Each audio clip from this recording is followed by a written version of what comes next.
Au secours du Père Noël. Très loin, sur la planète Gifto, le Père Noël avait des problèmes. Il devait s'arrêter sur de nombreuses planètes avant d'arriver sur la Terre, mais Marcel, son meilleur renne, était au lit avec une rage de dents. Et seul Marcel connaissait le chemin vers la Terre. Nous n'aurons qu'à faire confiance à notre ordinateur, grommela le Père Noël en vérifiant les instruments de bord. en espérant qu'il fonctionne bien. Murmura un autre renne. Ne t'en fais pas, Marcel sera vite rétabli, cria le Père Noël en s'élançant dans l'espace avec tous ses rennes, excepté le pauvre Marcel qui était au bord des larmes.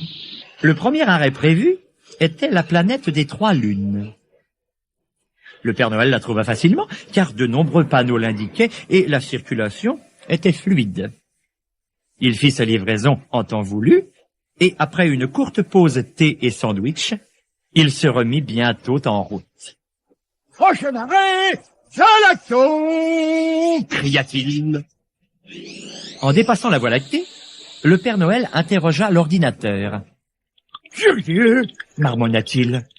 La planète Galacto devrait être ici, mais il n'y a rien en vue. » Le traîneau tourna en rond pendant des heures. Enfin, le Père Noël et ses rennes tombèrent sur une patrouille de police de l'espace qui leur offrit gentiment de les escorter jusqu'à Galacto. « Pas étonnant que nous l'ayons pas trouvée, plaisanta le Père Noël. Elle est cachée derrière ce grand trou noir. » Après avoir livré ses cadeaux aux enfants de Galacto, le Père Noël était très content de lui. Il avait rattrapé le temps perdu et serait bientôt en route pour la planète Terre.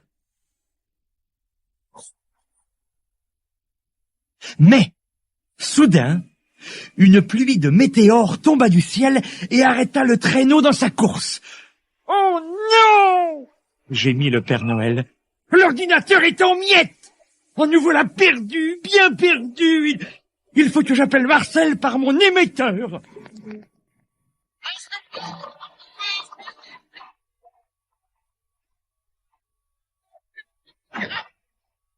Le renne Marcel allait enfin s'endormir quand le crépitement du message le réveilla en sursaut.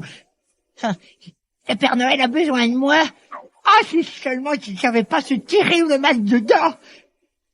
Alors, le renne Marcel eut une idée. Il prit de la ficelle, en fixa un bout à sa dent et l'autre à une étoile filante qui passait par là. Crac! La dent fut emportée dans l'espace. Ah,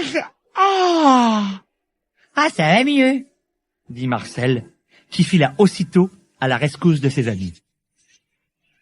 Enfin, il les localisa, errant parmi les étoiles, et les rejoignit. « Oh Marcel, je suis content de te voir !» s'écria le Père Noël, et il fut salué par une belle acclamation des autres reines. « En route !» cria Marcel. « Pas question d'être en retard sur la planète Terre !» Et bien sûr, quand la nuit tomba sur la Terre, les petits-enfants jetèrent un coup d'œil au ciel et virent ce qui les attendait. Le Père Noël et ses reines voguant au-dessus des cheminées avec son traîneau plein de cadeaux.